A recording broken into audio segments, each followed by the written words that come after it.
శిశు రావే భోంచేద్దాం. ఏంటి భోజన ఎగ్జామ్ పెట్టుకొని చదువుకోకుండా భోంచేసుకుంటూ కూర్చోలేనా? ఫస్ట్ స్టడీస్ తర్వాత భోజనం. అమ్ము శిశిర ఏంటి చదువు మీద ఇంతలా కాన్సన్ట్రేషన్ చేసింది? ఏదైతే ఏముంది చదువుకోవడం మంచిదేగా. ఏంటి నాకు ఎగ్జామ్స్ ఉన్నాయి, ఈ చదువుకుంటుంటే టీవీ సౌండ్ అంతగా పెట్టావు, నీకు వచ్చేమైనా ఉందా? ఏంటి అది? బుద్ధి. అమ్మని అంత మాట అంటావే? నీకున్నామని నేను ఉండలేదా సైలెంట్ గా? ఫస్ట్ నువ్వు టీవీ పని చేయి. నేను చెయ్యను, అది నువ్వు చెప్పావుగా, అస్సలు చేయను. అబ్బా అదేదో చదువుకోవాలంటే చేయ, పైగా ఎగ్జామ్స్ అంటుంది, కొంచెం కోఆపరేట్ చేయవే. సర్లే నువ్వు చెప్పావుగా, వెళ్ళు.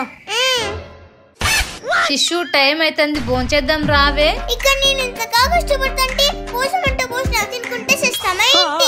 శిశు నువ్వే నన్ను మాట్లాడేది? రోజుకి 5 సార్లు తింటావు కదే, అయినా నువ్వు 3rd క్లాస్ ని IAS లో ఫీల్ అవుతున్నావే. చదువుకోకపోతేనేమో చదువుకోలేదంటాడు, చదువుతేనేమో